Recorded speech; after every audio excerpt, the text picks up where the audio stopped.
BBC understands that Public Health England is to start recording coronavirus cases and deaths by ethnicity. It comes after research suggests people from black, Asian and minority ethnic backgrounds are at greater risk of becoming seriously ill with COVID-19. Here's our Community Affairs correspondent Rianna Croxford. Because without him, you can do nothing. Sylvia Douglas was an 82-year-old pastor and grandmother from Slough. She tested positive for coronavirus and died in hospital at the beginning of this month. They called me, video called me from the hospital on the Thursday. So I saw her. I prayed with her and prayed for her. And said, "Oh, you're looking really strong, Aunt. You're going to come through this. I can see you're struggling to breathe, but you look really, really well otherwise, and very strong. So, you know, you will come through this." I was really surprised, shocked to say the least, when a few hours later I was informed that she had actually passed. I did not expect that at all. Research shows that people of black, Asian and minority ethnic heritage are being disproportionately affected by coronavirus. Only 14% of people in England and Wales are from these backgrounds, yet they currently make up 34% of patients in critical care units. BBC News analysis of reports in the public domain show almost 3/4 of 51 healthcare workers who have died are from ethnic minority backgrounds. You have a higher proportion of BAME population working in key roles, such as transport, taxi drivers, bus drivers, shopkeepers, supermarkets, all of which are necessary in the lockdown to provide essential services. And in addition, of course, care and healthcare workers. While there are many factors, it's clear more data is needed. The BBC understands that the government has asked Public Health England to start tracking coronavirus cases and deaths by ethnicity. Can you confirm this? And will this data be made publicly available so that further deaths can be prevented?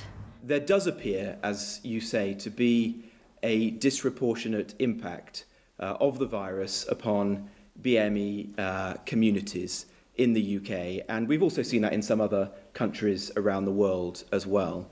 And it's for that reason that the Chief Medical Officer commissioned work from Public Health England to better understand this issue. Sylvia's family hope more answers will come soon. Rianna Croxford, BBC News. The Russian President Vladimir Putin has warned that COVID-19 continues to pose a high risk to his country. Russia's seen its biggest daily increase in the number of confirmed coronavirus cases, up nearly 5,000 from yesterday. Our Moscow correspondent Steve Rosenberg has this report. Rarely has Moscow felt so calm, so quiet, so empty. In lockdown, a city of 12 million people, so peaceful, but not everywhere.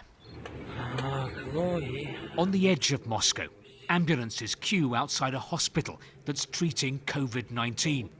The crews had to wait more than 9 hours to bring in their patients. This is a health system under pressure.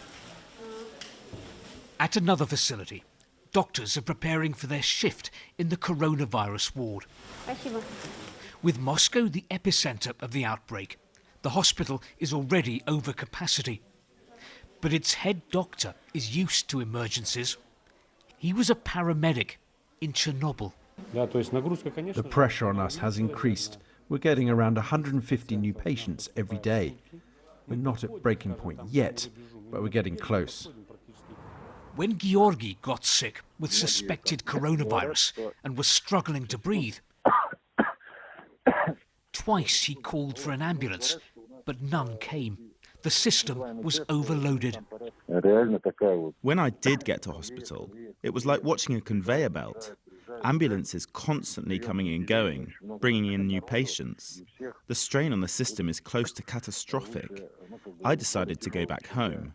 Most of the patients were sicker than me. But coronavirus isn't just a medical challenge. It's a political one, too.